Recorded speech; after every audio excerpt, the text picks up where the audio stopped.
Topic என்ன அப்படின்னா, பல பேர் இத பத்தி நம்ம அடிக்கடிக்கு கேட்டுக்கிட்டே இருக்கக்கூடிய வார்த்தை கட்டு ஹெல்த். அந்த கட்டுனா என்ன அப்படின்றத ஃபர்ஸ்ட் தெரிஞ்சுக்கலாம். இது என்ன அப்படின்னு பாத்தீங்கன்னா, நம்மளுடைய ஜீரண மண்டலம். ஸோ இந்த ஜீரண மண்டலம் உடைய ஆரோக்கியம் ரொம்பவே முக்கியம். ஏன் அப்படின்னு கேட்டீங்கன்னா, ஜஸ்ட் த சென்டர் எப்படி ஒரு சென்டர் ஆஃப் அட்ராக்ஷன்ற மாதிரி நம்மளுடைய முக்கியமான உடல் உறுப்புகளுடைய செயல்பாட்டுல இந்த ஜீரண மண்டலத்தோடைய செயல்பாடு ரொம்பவே முக்கியம். இது எல்லா ஃபங்க்ஷனோடைய கனெக்ட் ஆகிருக்கு. எக்ஸாம்பிள் சொல்லணும் அப்படின்னா, ஃபர்ஸ்ட் நீங்க என்ன உணவை சாப்பிடுறீங்களோ அதோடைய பிரதிபலிப்பு உங்களுடைய மூளையோடைய செயல்பாடும் இருக்கும். அதனாலதான் அது பேர் கட் பிரெயின் ஆக்சஸ் அப்படின்னே சொல்லுவாங்க. நம்ம சாப்பிடுற உணவு அது செரிமானத்துக்கு அப்புறமா இல்ல செரிமானம் ஆகல, இது எல்லா இம்பாக்டும் என்ன ஆகும் அப்படின்னா நம்மளுடைய பிரெயினோடைய ஆக்டிவிட்டியையும் இது ரிஃப்ளெக்ட் பண்ணும். நிறைய பேர் இப்ப பாத்தீங்கன்னா பெரும்பாலும் சொல்லிட்டு இருக்கிற வார்த்தை, எனக்கு மன அழுத்தம் அதிகமா இருக்கு, ஒரு மாதிரி இரிட்டேட்டடா ஃபீல் ஆகுது, இந்த ஒரு விஷயத்த ஜாஸ்தி சொல்லிட்டே இருக்கும். அதுலயும் யங்ஸ்டர்ஸுக்கு இந்த ஸ்ட்ரெஸ் இருக்குன்னு சொல்றதுக்கு முன்னாடியே அவங்களுடைய ஆட்டிடியூட், பிஹேவியர் இது எல்லாமே பாத்தீங்கன்னா கொஞ்சம் வீட்டுல, அதுவும் குறிப்பா பொது இடத்துல அவங்க ரொம்ப ஒபீடியண்டா இருந்தாலும் எல்லா பேரண்ட்ஸ் கிட்டயும் நீங்க கேட்கும் போது சொல்லக்கூடிய காமனான விஷயம், ரொம்ப அக்ரெசிவா இருக்கா, வீட்டுல எப்ப பார்த்தாலும் கத்துறா, ஏதாவது சொன்னா உடனே இரிட்டேட் ஆகுறாங்க, நம்ம இதுதான் சரி இதுதான் தப்புன்னு சொன்னா சும்மா பேசிட்டே இருக்காது அப்படின்னு சொல்லி உடனே ரியாக்ட் பண்றாங்க அப்படின்னு. ஸோ இந்த மாதிரி விஷயத்துக்கெல்லாம் என்ன காரணம்னா அவங்களுடைய லைஃப் ஸ்டைல். ஸோ இந்த வாழ்வியல் மாற்றங்கள், அதுவும் குறிப்பா பாத்தீங்கன்னா அவங்க இப்போ காலேஜஸ் எல்லாம் எடுத்துக்கிட்டீங்கன்னா காலையில 4 மணிக்கு இல்ல 5 மணிக்கெல்லாம் அவங்க பஸ்ல ஏறிடுறாங்க. அவங்க அந்த இன்ஸ்டிடியூஷனுக்கு போயிட்டு அங்க கேன்டீன்ல தான் மேக்சிமம் சாப்பிடுறது. இது இல்லாம இவன் ஃப்ரெண்ட்ஸோட பார்ட்டி இல்ல ஒரு கேதரிங்கோட எல்லாம் இருக்கும் போது அவன் அதிகமா சாப்பிடக்கூடிய உணவு என்ன அப்படின்னு பாத்தீங்கன்னா ஜங்க் ஃபுட்ஸ் தான். இந்த பீஸா, பர்கர், அதுக்கப்புறம் பாத்தீங்கன்னா அந்த மைதால இருக்கக்கூடிய பப்ஸ், சமோசா, இந்த மாதிரி விஷயங்கள் அதிகமாவே சாப்பிடுறாங்க. ஸோ இது ஒரு வாரத்துக்கு எப்படியோ ஒரு 4 தடவை இல்லை 5 தடவையாவது இந்த மாதிரி உணவுகள் பேரண்ட்ஸுக்கு தெரிஞ்சோ தெரியாமலையோ நம்ம அதிகமா உட்கொண்டுட்டே இருக்கிறதுனால இது நம்மளுடைய அந்த கட்டோடைய ஹெல்த்தை கண்டிப்பா அஃபெக்ட் பண்ணுது. அப்ப என்ன ஆகும் அப்படின்னா, இது நம்மளுடைய இந்த வேகஸ் நர்வோடைய ஸ்டிமுலேஷன். இந்த வேகஸ் நர்வ் அப்படின்றது என்னன்னா, இது நம்மளுடைய ஹார்ட், அதுக்கப்புறம் லங்ஸ், ஸோ நம்மளுடைய வயிறு பகுதி, இது எல்லாத்துக்குமே ஒரு முக்கியமான நரம்பாவே இருக்கு. நம்ம ரொம்ப பதட்டமா இருக்கும், நம்ம ரொம்ப எக்ஸைட்டடா இருக்கும், இந்த மாதிரி விஷயங்கள் எல்லாமே கூட இந்த நரம்போடைய தூண்டுதல் அதிகமா இருக்கிறது தான்.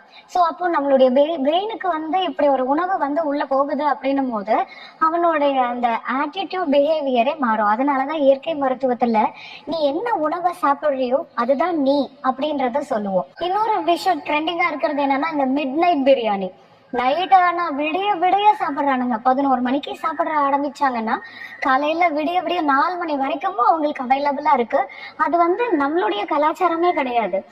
ஈவன் நைட்டெல்லாம் தூங்காம ஃப்ரெண்ட்ஸோட எல்லாருமே கேதரிங்கா போய் அவங்க அந்த மாதிரி உணவுகளை விரும்பி அந்த நேரத்துல சாப்பிடுறாங்க. ஒரு சில பேஷண்ட்ஸ் வரும்போது, அதுவும் அந்த ஐடி ஃபீல்டில் இருக்கிறவங்களுக்கு இந்த மாதிரி கட் ஹெல்த் ரொம்ப டிஸ்டர்ப்டாவே வருவானுங்க. மேடம் என்னால படுத்தே தூங்க முடியல, நான் படுத்தா மூக்கு வழியா எனக்கு சாப்பிட்டதெல்லாம் வெளியே வருது, நான் சாப்பிட்டதெல்லாம் எனக்கு வாமிட் பண்ணாதான் என்னால நிம்மதியாவே தூங்க முடியுது, நான் நைட்டு சாப்பிட்றதுக்கே பயமா இருக்கு, ஏன்னா எனக்கு எப்ப பார்த்தாலும் நெஞ்சில அது எரிச்சலை கொடுத்துட்டே இருக்கு, நெஞ்சிலேயே நின்றுட்டே இருக்கு, ஸோ இதனால என்னால எதுலையுமே கான்சென்ட்ரேட் பண்ண முடியலன்னு சொல்றாங்க. அவனுக்கு கேட்டேன், ஏடா நீ இந்த மாதிரி நைட்டு பிரியாணி சாப்பிடுவியா அப்படின்னு கேட்டா சிரிச்சானுங்க.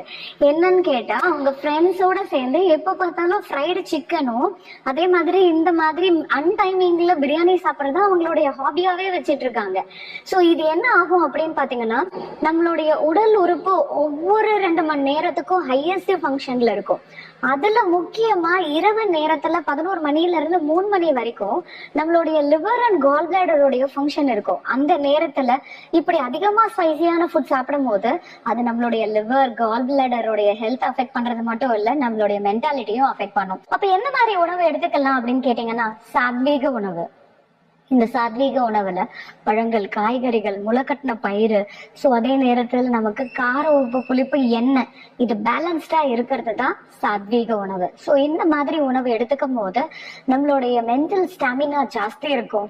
எப்படிப்பட்ட மன அழுத்தம் வந்தாலும் அதை ஈஸியா ஹேண்டில் பண்ண முடியும். ஆனா இந்த சாத்வீக உணவை நம்ம ஜாஸ்தி எடுத்துக்கும் போது ஸோ அதுவே நம்மளுடைய கட் பாக்டீரியாவை மெயின்டைன் பண்ணும். ஸோ இந்த மாதிரி உணவுகளை எடுத்துக்கும் போது அந்த வேகஸ் நர்வோடைய ஸ்டிமுலேஷன் வந்து அதிகமா இல்லாம ஸோ அவங்களுடைய கட்டோட ஹெல்த்தை மெயின்டைன் பண்ணலாம். நிறைய உணவுகள் பத்தி நம்ம பார்த்திருக்கோம். இப்போ ப்ரீபயோட்டிக், ப்ரோபயோட்டிக், நம்ம மோர் எடுத்துக்கணும், நம்ம வெங்காயம் சேர்த்துக்கணும், இதெல்லாமே வந்து நம்ம காம்பினேஷன்ல எடுக்கும் போது நல்லது. அதே பழைய சாதம் நம்ம சாப்பிட்றது நல்லது. இப்படின்ற பல விஷயங்கள் நம்ம கட் பாக்டீரியா பத்தி நம்ம கேள்விப்பட்டிருக்கோம். ஆனா அதை தவிர நம்மளுடைய இயற்கை மருத்துவத்துல பல சிகிச்சைகள் நம்மளுடைய கட்டோட ஹெல்த்தையும் மெயின்டைன் பண்ணும். அதுல முக்கியமா சொல்லக்கூடியது மண் சிகிச்சை. இந்த மண்ணுல இருக்கக்கூடிய அந்த குளிர்ந்த தன்மையும் அதுல இருக்கக்கூடிய அந்த மினரல்ஸ், அதுவும் குறிப்பா இந்த சல்ஃபர் இருக்கிறதுனால இது நம்ம வயிறு பகுதியில் அப்ளை பண்றதுனாலையும் அதே நேரத்துல உடல் முழுக்க நம்ம அப்ளை பண்றதுனாலையும் இது நம்மளுடைய கட்டோடைய ஹெல்த்தையும் மெயின்டைன் பண்ணும். நம்ம வயிறுல பேக் மாதிரி நம்ம போடும்போது இது சோலார் பிளக்ஸஸ்ல உங்களுக்கு அந்த ஒரு கூலிங் எஃபெக்டை மெயின்டைன் பண்ணும். ஸோ அதுவே ஃபர்ஸ்ட் உங்களுக்கு இந்த கட் பிரெயின் ஆக்சஸ்ல இருக்கக்கூடிய அந்த பிரெயினோடைய எக்ஸைட்மெண்ட், அந்த ஹார்மோன் ரெகுலேஷனை ரெகுலேட் பண்ணுது. நம்மளுடைய ஸ்ட்ரெஸ் ஹார்மோன் லெவலை குறைக்குது. ஸோ இது வந்து நம்மளுடைய இயற்கை மருத்துவத்துல இதை நம்ம ரிசர்ச் பண்ணி ஸோ எந்த அளவுக்கு இந்த மாதிரி மட்பாக் வந்து ஸ்ட்ரெஸ் லெவலை குறைக்குது அப்படின்றத பத்தி நம்ம நிறைய ரிசர்ச் பண்ணியிருக்கோம். ஸோ அதுல வந்து என்ன அப்படின்னாக்கா அவங்களுடைய ஸ்லீப் சைக்கிளை இன்க்ரீஸ் பண்ணுது. அவங்களுடைய குறிப்பா அந்த கட்டோட ஹெல்த்தை வந்து மெயின்டைன் பண்ணுது. அந்த ரீகஜிடேஷன், GERDன்னு சொல்லுவாங்க, கேஸ்ட்ரோ ஈசோஃபேஜியல் ரிஃப்ளெக்ஸ் டிசீஸ் அப்படின்னு சொல்லக்கூடியது. இதுல நிறைய பேருக்கு இந்த பிரச்சனை இருக்கு. ஆனா இது பிரச்சனையில தான் நம்ம இருக்கோமா அப்படின்னு தெரியாமயே நம்ம நிறைய பேர் இருக்கோம். ஸோ இவங்க எல்லாருமே என்ன காரணம்னா இப்படிப்பட்ட ஆரோக்கியமற்ற உணவுகளை எடுத்து நம்மளுடைய கட்டோட ஹெல்த் இல்லாம இருக்கிறது தான் ஒரு காரணமாவே இருக்கு. இந்த மண் சிகிச்சை நம்ம எடுக்கும் போது அவங்களுக்கு அந்த கூலிங் எஃபெக்ட்னால ஸோ இது நமக்கு பாராசிம்பத்தட்டிக் ஸ்டிமுலேஷனை கொடுக்குது. அது என்ன பண்ணும் அப்படின்னா இந்த கார்டிசால்ன்ற சொல்லக்கூடிய ஸ்ட்ரெஸ் ஹார்மோனை குறைக்குது. அதே நேரத்துல நமக்கு என்டோர்ஃபின்ற ஹார்மோனை ரெகுலேட் பண்ணி கொடுக்குது. இந்த மண் சிகிச்சையை வந்து பாத்தீங்கன்னாக்கா அதுல குறிப்பா நம்ம வந்து களிமண்ணை வந்து, ஏன்னா நமக்கு அது ரொம்ப ஈஸியாவே கிடைக்கும். மண் சிகிச்சையில நிறைய டைப் ஆஃப் மண் இருக்கு. அது ஒவ்வொரு நோய்க்கு வந்து ஒவ்வொரு விதமான மண்ணை வந்து நம்ம யூஸ் பண்ணலாம். அதுல ரொம்ப காமனா யூஸ் பண்றது என்ன அப்படின்னாக்கா களிமண். இந்த களிமண்ணை நல்லா தூசெல்லாம் எடுத்துட்டு அதுல இருக்கக்கூடிய கல்லெல்லாம் ரிமூவ் பண்ணிட்டு வெயில்ல நல்லா காய வச்சு ஒரு 2 நாளைக்கு அதை காய வச்சிடணும். அதுல இருக்கக்கூடிய அந்த ஃபைன் பவுடரை மட்டும் எடுத்து அதை நல்லா தண்ணியை விட்டு பேஸ்ட் ஆக்கி மூன் லைட்ல, அதாவது நிலா வெளிச்சத்துல அதை நம்ம வச்சுட்டு மறுநாள் அதை ஜஸ்ட் ஒரு கை ஃபுல்லா எடுத்து நீங்க டைரக்டா வயிறுல பூசிட்டு ஒரு 20 நிமிஷம் கழிச்சு நீங்க அதை வாஷ் பண்ணாலே இது நம்மளுடைய கட்டோடைய ஹெல்த்தை நல்லாவே மெயின்டைன் பண்ணும். இதை நம்ம பேக்கா தான் போடணும்னு அவசியம் இல்லை, டைரக்ட் அப்ளிகேஷனாவும் போடலாம். இதை நம்ம பூசிட்டு ஆனா வீட்டுக்குள்ள இருக்கிறதுக்கு பதிலா நம்ம வந்து இது வெயில்ல கொஞ்சம் எக்ஸ்போஸ் ஆனோம் அப்படின்னா சூரிய வெளிச்சத்தோட இம்பாக்டும் சேர்ந்து நமக்கு இது நம்மளுடைய கட்டை வந்து மெயின்டைன் பண்ணும். இந்த மண் சிகிச்சையோட சேர்த்து நம்ம மசாஜ் சிகிச்சையும் ஒரு சில அரோமா ஆயிலை யூஸ் பண்ணி பண்ணும்போது எக்ஸலண்டான ரிசல்ட்ஸும் இருக்கு. அதுல குறிப்பா சொல்லணும்னா rosemary oil, tea tree oil, lavender oil, இந்த 3 ஆயிலோடைய காம்பினேஷன்ல நம்ம வந்து வயிறு பகுதியில இதை நல்லா நம்ம மசாஜ் நம்ம பண்ணும்போது இது நம்மளுடைய கட்டோட ஹெல்த்தை மெயின்டைன் பண்ணும். ஸோ அப்போ உடல் அமிலத்தன்மையை இல்லாம பாதுகாக்கிறதுக்கு ஹெல்ப் பண்ணும். ஏன்னா எப்பவுமே வந்து ஒரு நோய் வரும்போது நம்ம பாடி வந்து பாத்தீங்கன்னா ரொம்ப அசிடிக் ஆயிடும். ஸோ அப்போ அது என்ன பண்ணுவோம்னாக்கா நம்ம அமிலத்தன்மையை குறைக்கும் போதுதான் நம்மளுடைய குட் பாக்டீரியா லெவலையும் நம்ம மெயின்டைன் பண்ண முடியும். நிறைய நம்ம இந்த மைக்ரோபயம் பத்தி நம்ம கேள்விப்பட்டிருப்போம். இந்த மைக்ரோபயம் வந்து ஈவன் உணவு விஷயத்துல இப்படி ப்ரீபயோட்டிக், ப்ரோபயோட்டிக் மட்டும் இல்லாம நம்ம நிறைய ஃப்ரூட்ஸ், வெஜிடபிள்ஸ் எல்லாம் சாப்பிட்றது மூலயமாவும் நம்மளுடைய மைக்ரோபயம் ஓஎம் மெயின்டைன் பண்ணலாம். ரீசெண்டா ஒரு கேஸை வந்து நாங்க ஸ்டடி பண்ணியிருந்தோம். அவங்களுக்கு கிட்டத்தட்ட ஒரு 42 நாள் வந்து ட்ரீட்மெண்ட் கொடுத்திருந்தோம். இதுல வந்து பாத்தீங்கன்னாக்கா அவங்களுக்கு 11 சர்ஜரி பண்ணியிருந்தாங்க. அவங்களுடைய உடல் எடை பாத்தீங்கன்னாக்கா 120 கிலோ இருந்துச்சு. அவங்களுக்கு தைராய்டு ப்ராப்ளம் இருக்கு, பிபி இருந்துச்சு, சுகர் இருந்துச்சு, உடல் பருமன் அதிகமா இருந்துச்சு, அவங்களுக்கு ஃபேட்டி லிவர் சொல்லக்கூடிய பிரச்சனை இருந்துச்சு. ஸோ அது இல்லாம ஜாயிண்ட் பெயின்ஸ் எல்லாமே இருந்தது.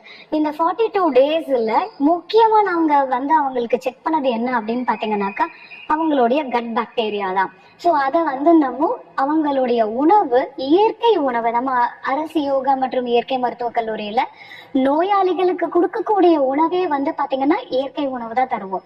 ஸோ அந்த உணவை வந்து அவங்களுக்கு 42 நாள் கொடுத்து, இது கூட இந்த மாதிரி மண் சிகிச்சை, மசாஜ் சிகிச்சை, அரோமா சிகிச்சை, அக்குபங்க்சர் சிகிச்சை, இதெல்லாம் கொடுத்ததுக்கு அப்புறமா அவங்களுடைய கம்ப்ளீட் மாஸ்டர் ஹெல்த் செக்கப்பே பண்ணியிருந்தாங்க. ஸோ இந்த முன்னாடி பண்ண செக்கப்புக்கும் அடுத்த போஸ்ட்ல நம்ம பார்க்கும்போது ஒரு டிராஸ்டிக் சேஞ்சஸ் இருந்துச்சு. அதுல குறிப்பா பாத்தீங்கன்னா அவங்களுடைய பிளட் ப்ரெஷர் கம்மி ஆயிடுச்சு. இந்த கோர்ஸ் ஆஃப் ட்ரீட்மெண்ட்ல அவங்களுடைய மெடிசனை நிறுத்திட்டும் சுகர் லெவல் கண்ட்ரோல் ஆயிடுச்சு. அதே நேரத்தில் அவங்களுடைய கொலஸ்ட்ரால் கம்மியா இருந்தது. ஃபேட்டி லிவர் கிரேட் 2ல இருந்து அவங்களுக்கு கம்ப்ளீட்டா ஃபேட்டி லிவரே சரியா இருந்துச்சு. தைராய்டோடைய ஃபங்க்ஷன் கம்மியா இருந்துச்சு. ஸோ இந்த மாதிரி வெயிட் மட்டும் பாத்தீங்கன்னா கிட்டத்தட்ட 19 kg வந்து அவங்க லாஸ் ஆயிருந்தாங்க.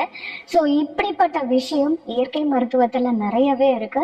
இது இலவசமாகவும் உங்களுக்கு கிடைக்குது. ஸோ இந்த மாதிரி விஷயங்கள் எல்லாம் நம்ம ரெகுலரா ஃபாலோ பண்ணி நம்மளுடைய ஹெல்த்தை மேன்மைப்படுத்துவோம். நன்றி, வணக்கம்.